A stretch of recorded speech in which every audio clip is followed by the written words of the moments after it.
Hi guys and welcome to my channel. It's Hila here from Saturday Night Stitch. So today's post is a browse through of the Berta Style September 2018 edition. And if I had to encapsulate this in 3 words, it would be back in business. So I received this yesterday and I was up for a couple of hours last night looking through it, trying to see what I want to make out of it. And I was very thrilled to see that it actually had quite a lot of styles that I wanted to make.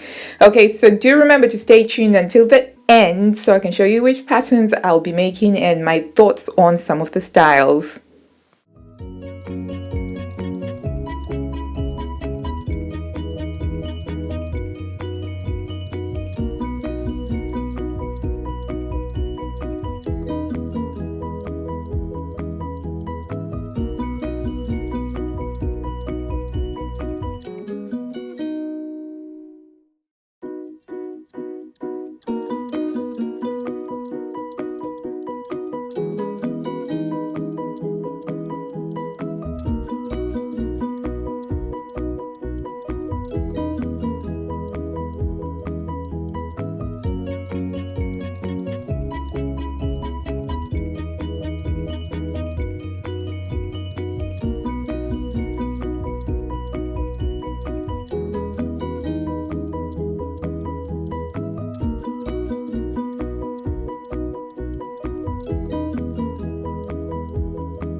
Okay, so that's it. That's the browse through for the September 2018 issue.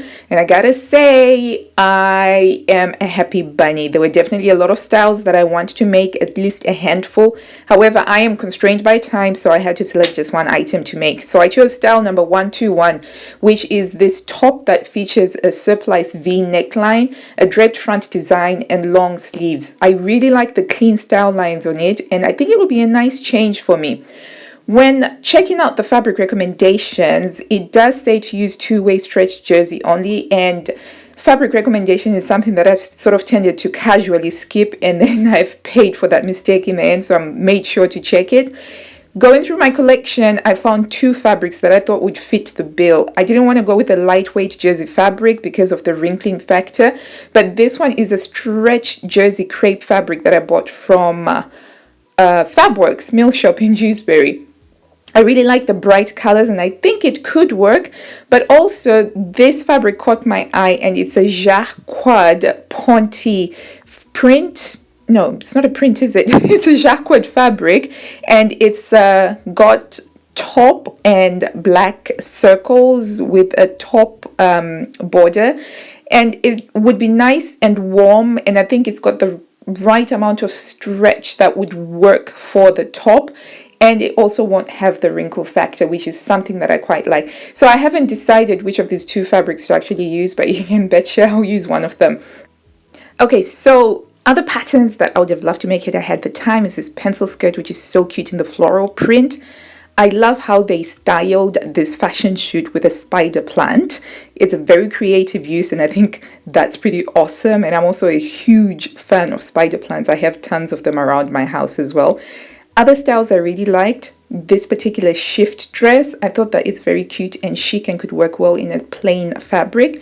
This sports jacket is pretty awesome and stylistic.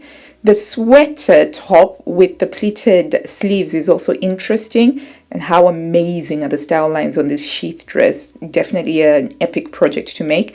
On the kids pattern fronts, they had some cute dresses like this one. And I was glad to see the trench dress from April 2018 issue show up in the plus sizes. I think it's pretty awesome. So I think all in all, the September 2018 issue seems to have a sharp focus on basics, but with a twist. And I think that they've achieved an issue for the fashion savvy, the curious, and the cautious as well. And I'd love to hear what your thoughts are on this particular issue. Let me know in the comments box down below, and I hope you enjoyed the video. If you did, please do give it a thumbs up, and remember to subscribe for new sewing related videos every week. Until I see you next time, happy sewing. Bye.